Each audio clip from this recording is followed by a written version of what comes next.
झारखंड विधानसभा में झारखंड राज्य विश्वविद्यालय विधेयक 2026 पेश होते ही राजनीतिक पारा चढ़ गया।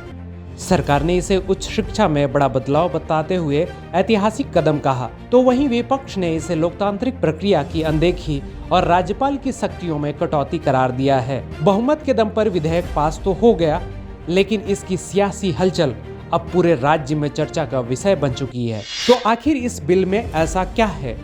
सरकार का दावा है इसका उद्देश्य राज्य के सभी सरकारी विश्वविद्यालयों को एक समान, पारदर्शी और सुव्यवस्थित ढांचे में लाना है, ताकि शिक्षा व्यवस्था ज्यादा मजबूत और प्रभावी बन सके। सबसे बड़ा बदलाव इसमें क्या है? तो कुलपति, प्रति कुलपति और वित्तीय सलाहकारों की नियुक्ति प्रक्रिया में किया गया है।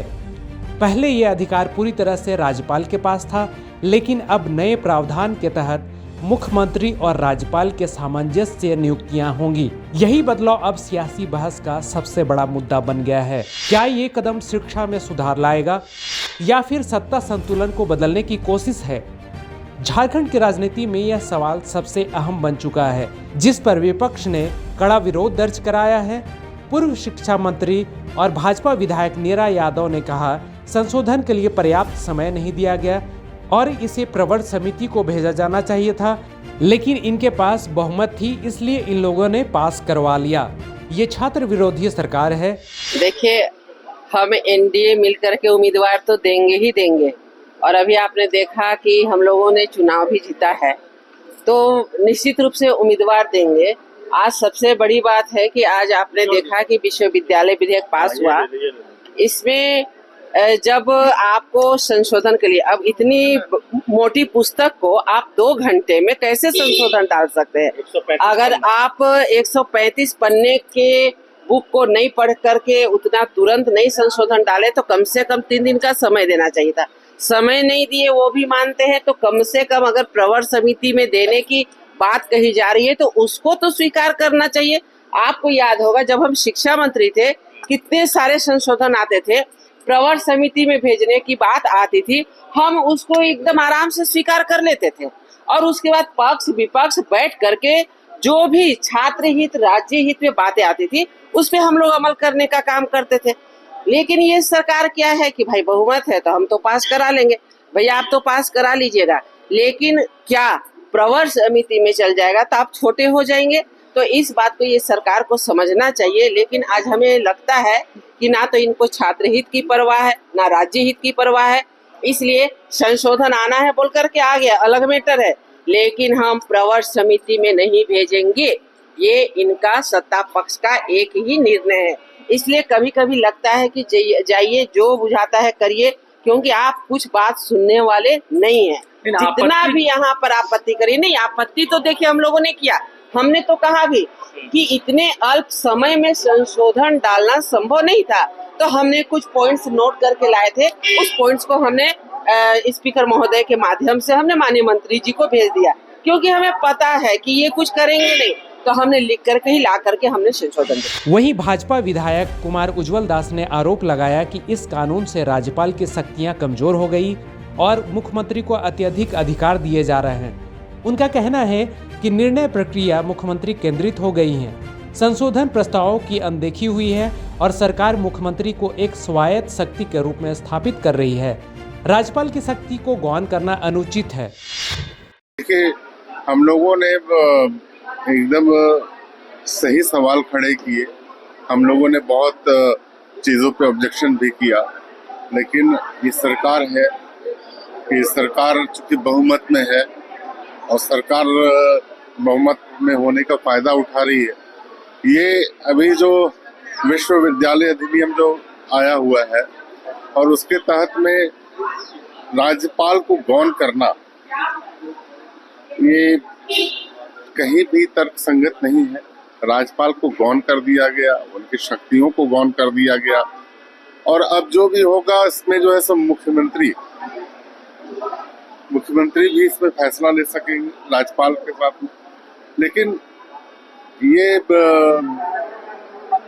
मैं ये कह रहा हूँ कि ये एक राज्यपाल की शक्तियों को गौण करके एक स्वायत्त संस्था के रूप में मुख्यमंत्री जी अपने आप को विकसित कर रहे हैं। वहीं विधायक मंजू देवी ने जमीनी स्तर की समस्याएं उठाते हुए कहा, कॉलेज प्रशासन पहले ही जवाबदेह नहीं है, ऐसे में सत्ता का केंद्रीकरण स्थिति को और बिगाड़ सकता है। उन्होंने बताया कि उनके क्षेत्र में यह महाविद्यालय की सीनेट सदस्य है, लेकिन विश्वविद्यालय प्रशासन सुनता नहीं है।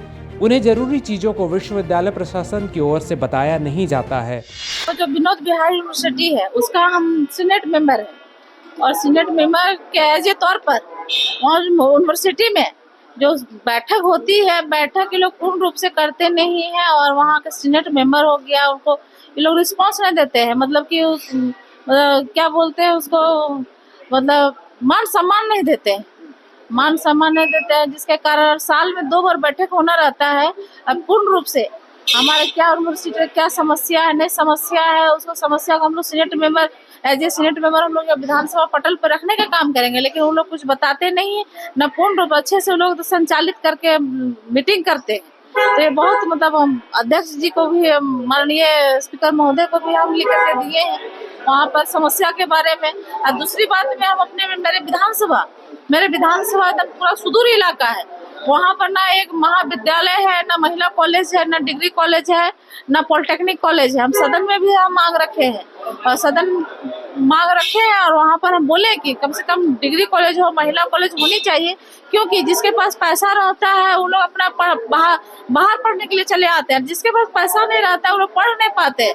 हमारे गरीब छात्र छात्राएं नहीं पढ़ पाते उसके, और जिसके कारण लोग बाहर पलायन करते हैं रोजगार के लिए। तो वहाँ पर डिग्री कॉलेज खुलने से या महाविद्यालय खुलने से या पॉलिटेक्निक कॉलेज खुलने से वहाँ पढ़ाई बच्चे कर पाएंगे, कोर्स कंप्लीट कर पाएंगे, ताकि फिर हमारे झारखंड का भविष्य सुधार में होगा। सरकार ने विपक्ष के आरोपों को खारिज किया। कांग्रेस विधायक सुरेश बैठा ने कहा कि पहले बाहरी राज्यों के लोगों को कुलपति बनाया जाता था, जिससे स्थानीय योग्य शिक्षकों को अवसर नहीं मिल पाता था। नया कानून इस असंतुलन को खत्म करेगा। मुख्यमंत्री राज्यपाल के सामंजस्य से अब कुलपति और प्रति कुलपति की नियुक्ति हो सकेगी। हमारी सरकार छात्र विरोधी सरकार नहीं है। विद्यालय अधिनियम लाने का अधिकार सदन को भी है, सदन ने लाया है। माननीय राज्यपाल का अधिकार को छीनने का कहीं कोई मतलब नहीं है। ये दोनों व्यक्तियों को जब भी कोई वीसी का चयन करना है तो 2 व्यक्ति बैठकर इसका चयन करने की प्रक्रिया में ये कानून लाया गया है। अभी हो रहा अमूमन होता क्या है कि राज्यपाल अपने हिसाब से कहीं प्रदेश के कोई भी मतलब स्टेट से किसी को नियुक्त कर दिया जाता है। इससे क्या होता है कि अपने झारखंड में जो योग्यताधारी जो हमारा जो डिग्रीधारी लोग हैं, बहुत सारे प्रोफेसर्स लोग हैं जो काफी गुणवत्तापूर्ण अध्ययन कराते हैं, वैसे लोगों को भी हम लोग को मौका देने की आवश्यकता है। अभी आपने देखा होगा 3 विश्वविद्यालय पूरे हमारे प्रदेश से नहीं, दूसरे प्रदेश से चलाया गया।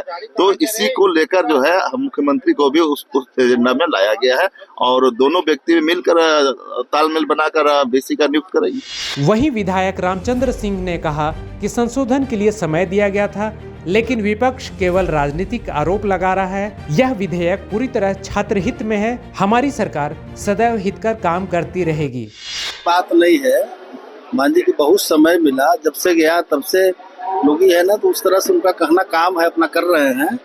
और हम लोग मान लीजिए यहाँ पारित करते हैं, सब लोग यही करते हैं, कोई नई बात नहीं है, ये पुरानी बात है और हम लोग बिहार से देखते आ रहे हैं, हमेशा यही होते आया है। झारखंड राज्य विश्वविद्यालय विधेयक 2026 सिर्फ एक शैक्षणिक सुधार नहीं बल्कि सत्ता संतुलन की बहस का भी केंद्र बन गया है, जहां सरकार इसे पारदर्शिता और स्थानीय प्रतिभाओं को बढ़ावा देने वाला कदम बता रही है, वहीं विपक्ष इसे संवैधानिक संस्थाओं के अधिकारों में हस्तक्षेप मान रहा है।